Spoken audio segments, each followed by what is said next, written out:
বেদবাণী ২য় খণ্ড ৪০তম পত্র। বাসনাই বন্ধনের হেতু।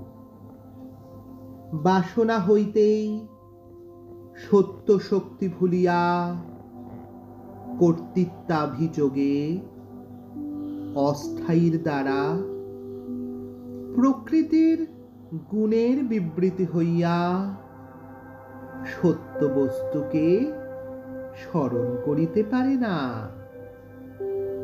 অতএব সর্বদা অন্নপূর্ণার সেবক হইয়া সকল বাসনা জঞ্জাল হইতে উন্মুক্ত হন।